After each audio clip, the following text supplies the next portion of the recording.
The story of the conservative movement that has come to dominate the Republican Party over the last 4 decades is inextricably intertwined with the story of the Heritage Foundation. In that time, it became more than just another think tank. It came to occupy a place of special privilege, a quasi-official arm of GOP administrations and Congresses, a sponsor of scholarship and supplier of legislation, a policy base for the party when out of power. It is, as ever, the nation's last line of defense against the advancing forces of progressivism. Project 2025 is the terrifying new plan to help the next Republican president consolidate power in the hands of the executive and effectively strip rights, protections, and regulations from every arm of the government. I made a whole video about it already. That plan was put forth by a think tank called the Heritage Foundation, a Washington institution that has been inextricably linked to the Republican Party for nearly 50 years. What is it about this shady organization that has it fully setting and deciding every major Republican talking point for decades? How did it get its power, and how is it now wielding its power in an attempt to dismantle the government from the inside out? The answer involves decades of inside jobs at the White House, millions of dollars in dark money, and a multi-headed snake of national and state organizations that are enforcing a far-right ideology at every single level of government. This is the story of the think tank that wants to ruin our democracy. Roll the intro.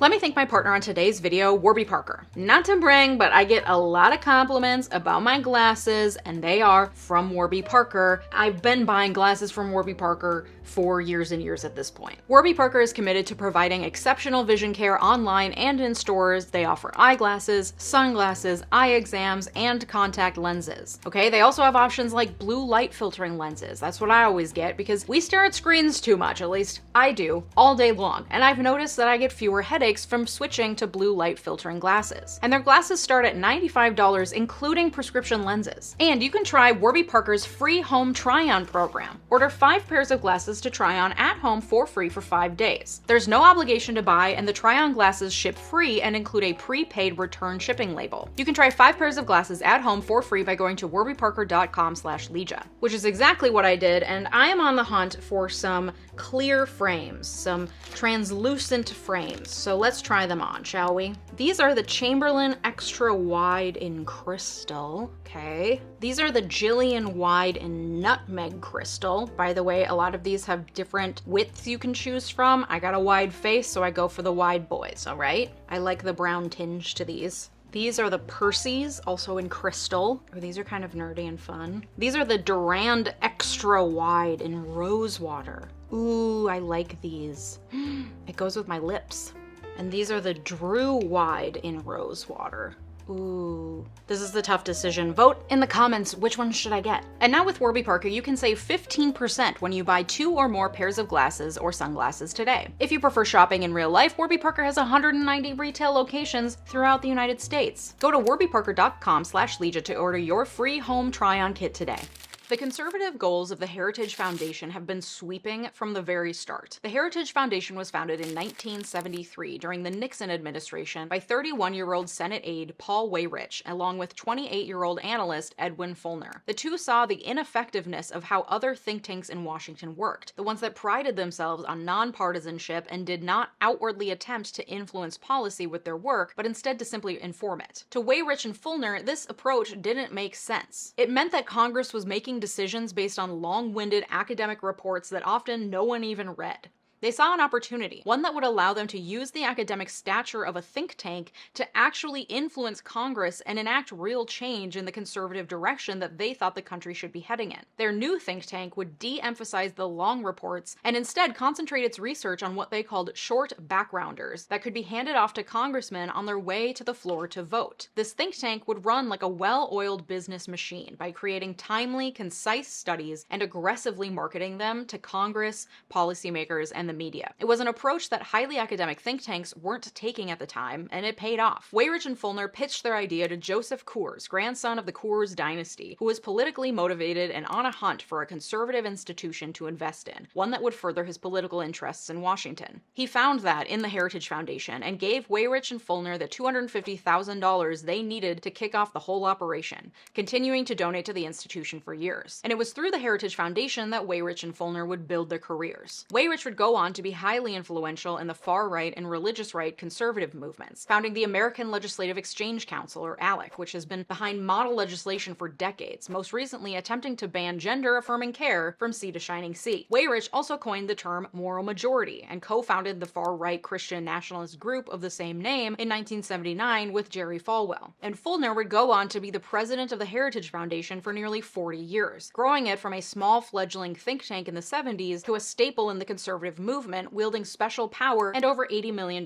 per year in revenue. From its earliest days, the Heritage Foundation focused on a wide swath of issues, advocating for pro-business policies, anti-communism, neoliberalism, and a proliferation of the Christian right. Their policy agenda touched pretty much every major issue that affects federal and state elected officials. They had a hand in it all. Interestingly, the source of much of their early ideology has been credited to a single, secret, 30-page memo written in the summer of 1971 by attorney Lewis F. Powell, Jr., shortly before he was appointed to the Supreme Court by President Nixon. Powell had been commissioned by his neighbor, Eugene Seidner, the education director of the U.S. Chamber of Commerce, to compose a confidential memo for the Chamber of Commerce to help inform its pro-business policy goals. In the memo, Powell laid out a blueprint for conservative business interests to retake America. Powell saw the increasing regulations, especially safety regulations of the auto industry, as dangerous steps towards socialism that undermined the power of private business. The memo called on corporate America to become more politically aggressive in shaping society's thinking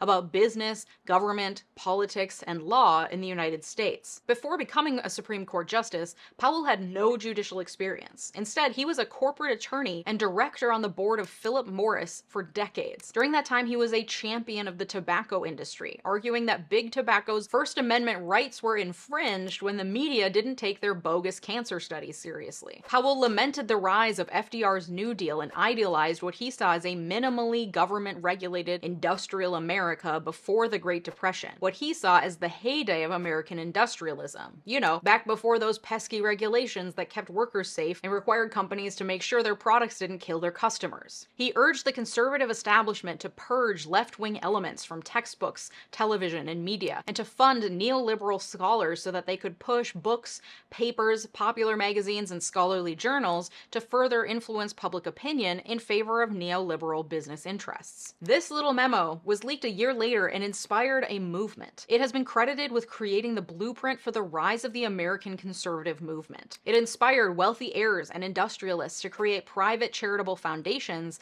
and use that money to lobby for the interests of big business. And it inspired the creation of numerous right-wing think tanks, including the Heritage Foundation. Numerous scholars point to the Powell memo as a call to arms that brought about the popular rise in neoliberalism in the United States. And the Heritage Foundation grew from this inspiration into the think tank at the heart of the conservative movement in America. The Heritage Foundation slowly established itself in the 1970s, but saw in Ronald Reagan its chance to take their work to the next level. In January 1981, the Heritage Foundation threw the policy, research, and initiatives they had been working on for nearly a decade behind the new president when they published The Mandate for Leadership, a multi-volume, 3,000-page report aimed at providing public policy guidance that furthered conservative, neoliberal, and business interests, and had as its aim the reduction in the size of the federal government. Reagan loved it so much that a condensed version of the report, still around 1,000 pages long, was handed out to all of his cabinet members to review and implement. This report contained over 2,000 specific policy suggestions to move the government in a more conservative direction. These policy suggestions were instrumental in developing numerous key Reagan initiatives, including the Reagan Doctrine, a foreign policy initiative in which the U.S. began sending military and other support to anti-communist resistance movements in places like Afghanistan and Nicaragua during the waning Cold War. They were also behind Reagan's Strategic Defense Initiative, also called the Star Wars program, which was a central defense priority for the Reagan administration and involved developing weapons like lasers and particle beam weapons to shoot intercontinental ballistic missiles out of the sky and render nuclear weapons obsolete. And the Heritage Foundation was behind the federal policy that reduced federal taxes across all income groups by 23% and paved the way for the socioeconomic inequality blighting low and middle income Americans today. During his presidency, according to Heritage, Reagan implemented nearly 2/3 of the 2000 policy recommendations from the Mandate for Leadership report. By the middle of the 1980s, Heritage had solidified its role in the new conservative movement, establishing intellectual legitimacy within that movement. In 1986, Time magazine labeled Heritage the foremost of the new breed of advocacy tanks. It was only natural then that the Heritage Foundation's outsized role in policy advocacy would continue beyond the Reagan administration. The Heritage Foundation's policy work remained influential during George H.W. Bush's presidency. As they did for Reagan, Heritage published a third installment of the Mandate for Leadership, insisting that Bush stay the course on Reagan's tax reductions. Read my lips. No new taxes.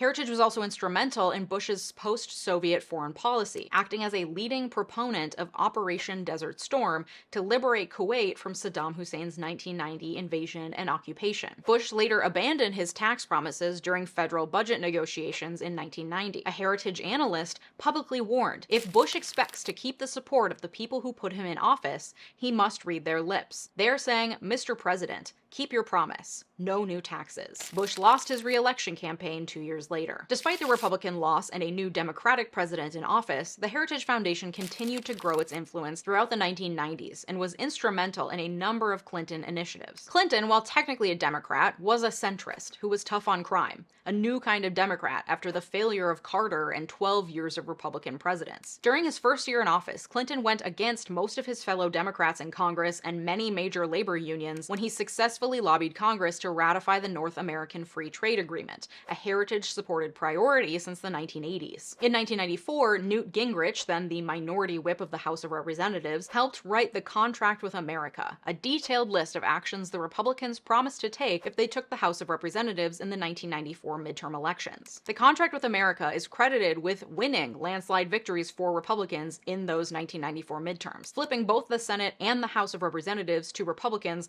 for the first time since 1953. Many of the contract's policy ideas originated at the Heritage Foundation. And in 1996, Clinton worked with the Republican-controlled Congress to create the Personal Responsibility and Work Opportunity Reconciliation Act of 1996, a welfare reform law limiting entitlement and pushing welfare recipients into jobs that largely adopted most of Heritage's major recommendations. According to a 2016 analysis by The Atlantic, the number of Americans receiving cash assistance from the government fell from 13 million to 3 million in the decade following the passage of the welfare reform law. Not because poverty was eradicated, but because it just became harder to receive assistance. Just as it had done with Reagan, George Bush Sr., and Clinton before, the Heritage Foundation published Mandate for Leadership Volume 5 and delivered it to the White House as George W. Bush took the presidency in 2001.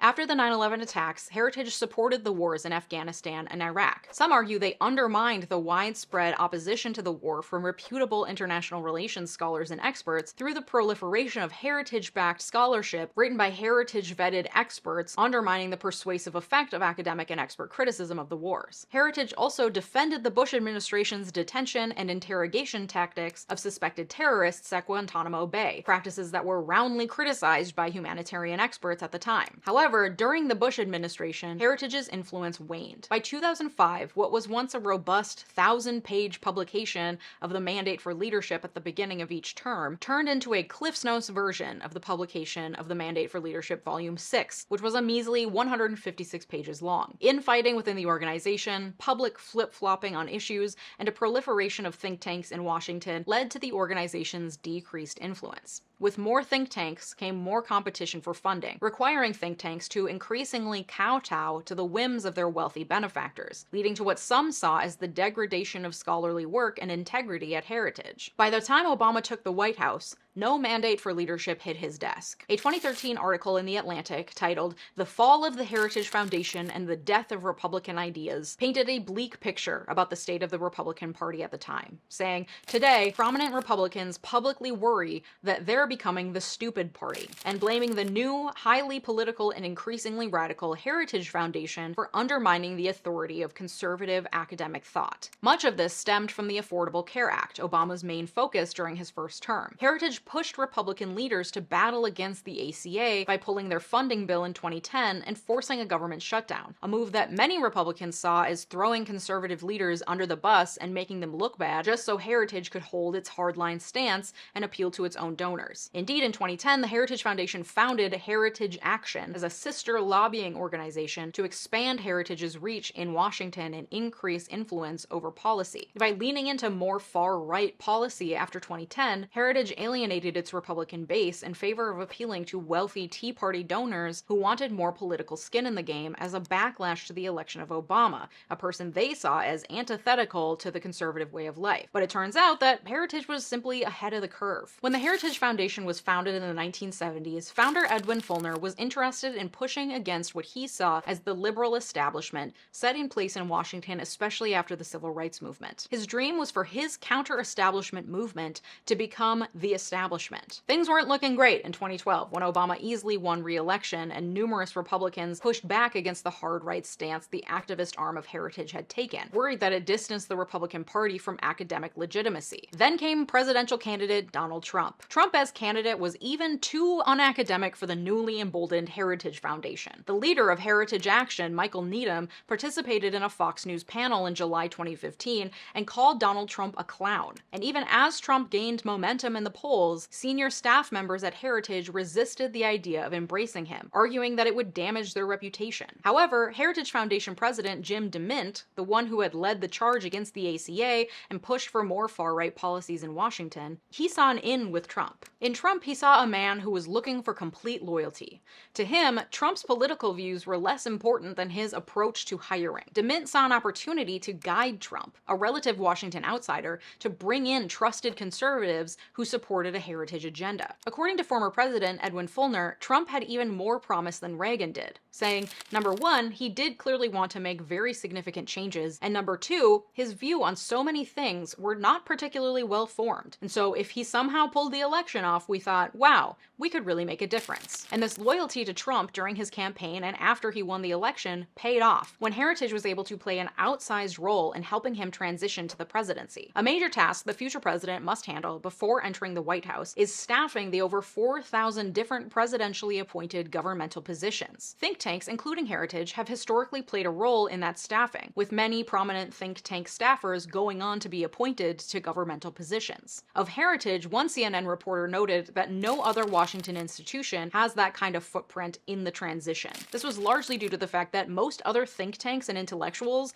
wrote Trump off. Not Heritage, though. They used their database of current staffers, alumni, and well-connected insiders who supported the Heritage agenda to help Trump pick his political appointees. In the end, hundreds of people from the Heritage database received governmental appointments, including Scott Pruitt, Betsy DeVos, Mick Mulvaney, Rick Perry, and Jeff Sessions. Think tanks play another major role in presidential transitions. They assist the future president in creating a list of potential Supreme Court candidates to choose from should a seat become vacant on the High Court. Heritage was instrumental in shaping that list for Trump, the one that ultimately led to 3 Supreme Court appointments and a conservative supermajority in the court. The Heritage website boasts as one of its achievements recommending candidates for vacant seats that ultimately shaped the future of the Supreme Court that delivered the landmark decision overturning Roe v. Wade. During the Trump presidency, there were Heritage loyalists at virtually every agency in every branch of government helping to push the Heritage agenda wherever possible. Their initiatives were also behind some major pieces of legislation, including the Tax Cuts and Jobs Act of 2017, which overhauled the tax system and largely benefited high-income taxpayers. And as an example of the revolving door between government and think tanks, after Trump lost re-election in 2020, Heritage hired at least 3 of his high-level staffers, as well as former Vice President Mike Pence, who came on as a Heritage Distinguished Fellow. Today, the Heritage Foundation continues to push its agenda by continuing to publish backgrounders and lobby Congress to pass its favored policies, and its operations have expanded over the years to include multiple tactics to try to amplify its voice and influence in Washington. It publishes the annual Index of Economic Freedom, in which it rates every country country based on how free its citizens are. The criteria includes property rights and freedom from government regulation,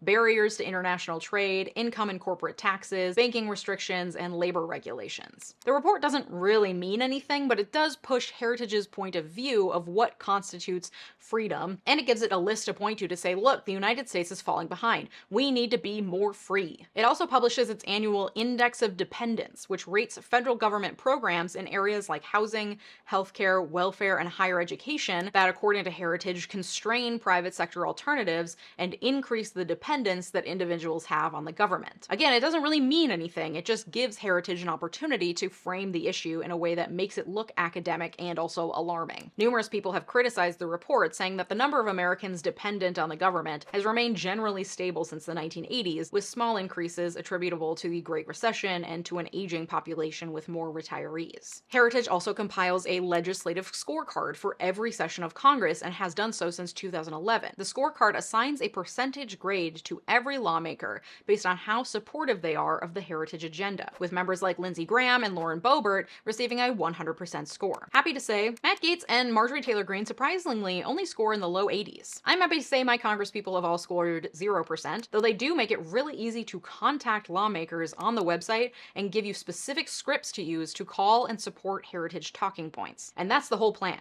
During every congressional session, prior to what Heritage Action defines as the key votes on legislation important to the Heritage mission, the organization alerts both lawmakers and the media that this particular vote will be scored. They also alert their 20,000 activist members they call Sentinels and provide them with issue toolkits that include suggested language to use to call their representatives and senators, as well as graphics and memes to use when making social media posts. It's all in there. This is what Heritage has always been good at, spoon-feeding information to congresspeople and the public to make it as easy as possible to push their agenda forward.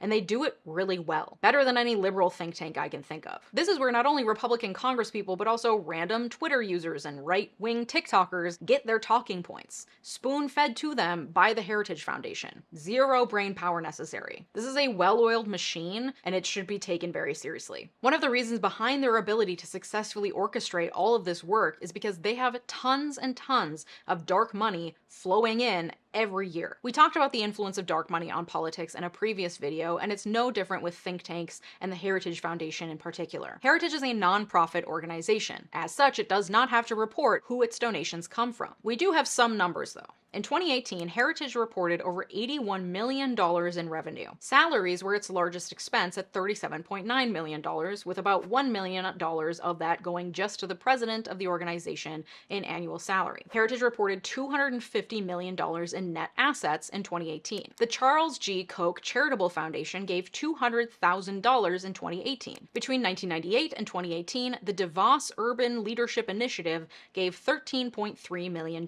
Board members include Barb Van Andel-Gabby, the former VP of the Amway Hotel Corporation and the daughter of Jay Van Andel, co-founder of the Amway MLM. Edwin Meese III, close friend and advisor of Ronald Reagan, who also served as Reagan's Attorney General. Rebecca Mercer, director of the Mercer Family Foundation and daughter of billionaire Robert Mercer, a computer scientist and hedge fund manager who was also a major donor to Trump's 2016 campaign and owned a stake in Breitbart. Basically, the Heritage Foundation is funded and run by very wealthy people who are interested in using Heritage as a means to influence politics in their favor, namely so that they can make and keep as much money as possible. Remember my video on how corrupt philanthropy is? Yeah, this is also that. They can donate their money to this nonprofit organization, the Heritage Foundation, and avoid paying taxes on that money because it was a charitable donation to an organization that is actively working to influence politics in a way that supports their business interests. Like, this is shady as fuck. This is also a major reason why there just isn't a think tank on the left doing what Heritage is doing at the same scale. Sure, liberals have a few billionaires, but for the most part, leftist organizations, at least of the size of Heritage, that are influencing economic policy and taxes, just don't get the same buy-in from shady dark money business interests. Because why would they? It's not a good business decision for someone like Betsy DeVos and family to support initiatives that would take money from the rich to give to the poor. So the rich will throw everything they can behind the organizations that support their business interests. And the lefty orgs orgs that want to help increase government services and lift people out of poverty get the $5 donations that poor people can afford if they can even afford that.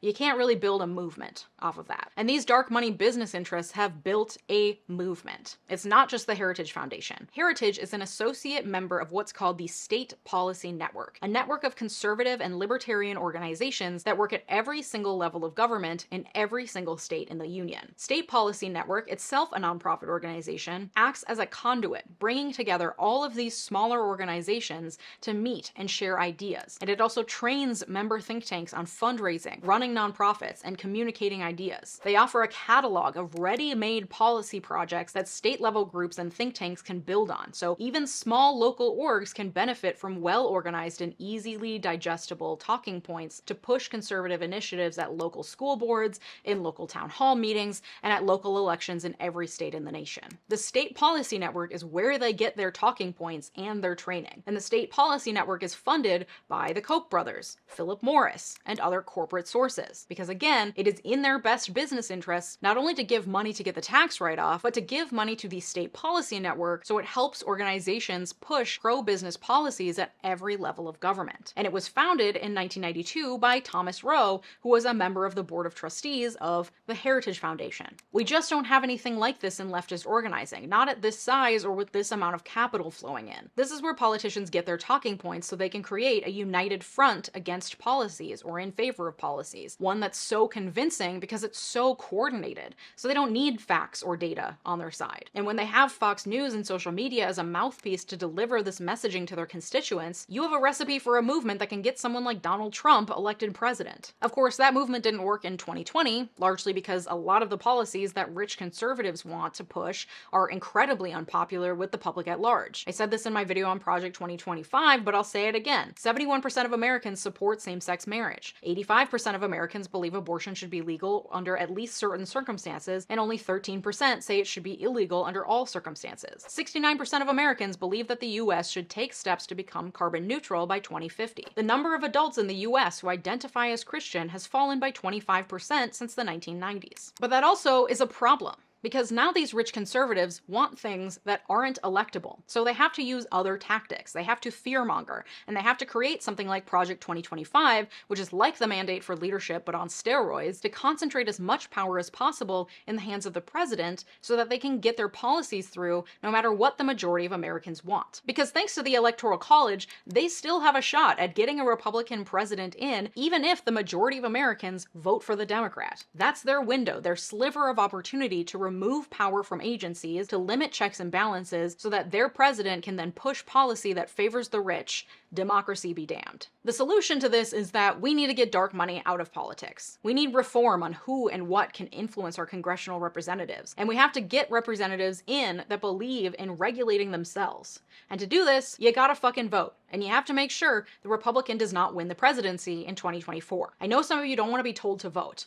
I don't really give a fuck. Do it anyway. This is an all-hands-on-deck situation, okay? Liberals don't have the funding to pull off what Heritage is doing or what the State Policy Network is doing at every level of government. It would require a movement of people with enough passion that they'd be willing to do this work for free or very, very cheap. And the conservatives have been cutting liberals off at the knees financially since the 80s, so many would-be activists are burnt out and broke. I don't know what else to tell you. It's bleak, people. Y'all always want me to paint a rosy picture at the end of these videos, but I don't have a solution for you other than voting and organizing around dark money reform. If you got some better idea, leave it in the comments. If you like this video, you might also like my video about Project 2025. Thank you to my Patreon supporters, including my newest patrons, and an extra special shout out to my multi-platinum patrons, Sophia Sams, Anthony Giles, and Brett Piontek. If you're interested in behind-the-scenes content, access to my research and show notes, content about my dog, and all sorts of other stuff, consider joining me over on Patreon today. Thanks so much for watching. Have a good day. Bye-bye!